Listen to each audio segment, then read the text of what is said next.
Let's talk about evaluating arguments from these two different standpoints, the Boolean standpoint and the Aristotelian standpoint, using the squares of opposition that are associated with those standpoints. Now, sometimes when you're given the task of evaluating an argument, you'll be told to evaluate it from a specific perspective, right? Evaluate this from the Boolean standpoint or the Aristotelian standpoint. And sometimes you'll be told to evaluate an argument from both standpoints.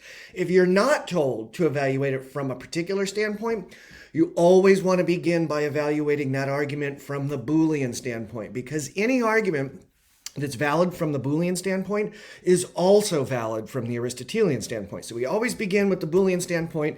And so here we have an argument, all U are W, therefore some U are W.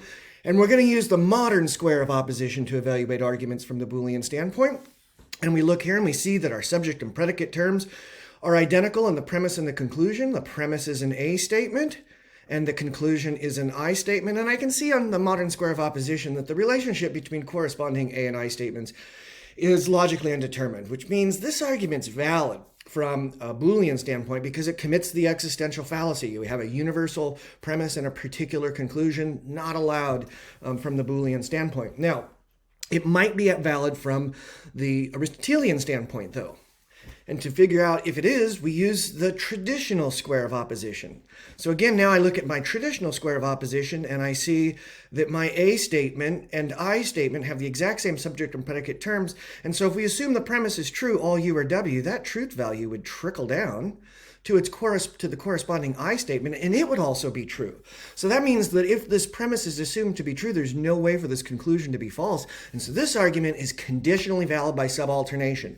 Now, what's important here is that because it's conditionally valid, we have to ensure that the condition for validity has been met. And the condition is that U, the subject term of the premise, has to refer to an existing thing. So if U is standing here for umbrellas, great. We've met the condition for validity from the Aristotelian standpoint, and this argument is valid. On the other hand, if U refers to unicorns, then it's referring to something that doesn't exist. And then this argument would be committing the existential fallacy from the Aristotelian standpoint as well. Now, let's take a look at this argument. It is false that some A are not B, therefore some A are B. Okay, so we've got a premise we're told is false that's an O statement, and we're offered a conclusion is true that's an I statement. So we look down here, the subject and predicate terms are identical, so these are corresponding claims.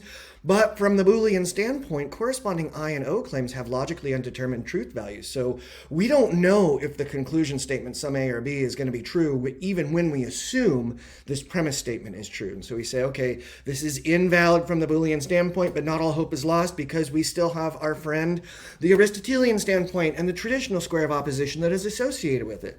And now when we look here at the traditional square, we see we have this rule of subcontrary that governs the relationship between corresponding I and O statements. And that rule of subcontrary says, look, if you're given corresponding O and I statements, at least one of them has to be true. They could both be true, but they can't both be false, because then we'd be referring to something that doesn't exist.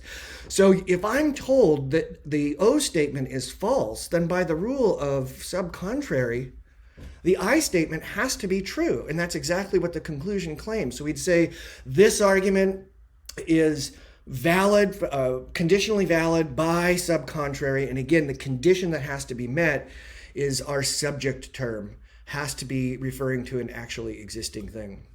All right. It is false that no A or B, therefore all A or B. So I look at this from the Boolean standpoint, the relationship between, I just gave the secret away there. So this argument is invalid from a Boolean standpoint because the relationship between corresponding E statements, which are our premises, and A statements, which our conclusion is logically undetermined. So invalid from the Boolean standpoint. So now we go to look at it from the Aristotelian standpoint using our traditional square of opposition. And we can see here that the corresponding A and E statements, which our premise and conclusion are governed by the rule of contrary. And the rule of contrary says if you're given corresponding A and E statements, only one of them can be true. They can both be false, but they can't both be true.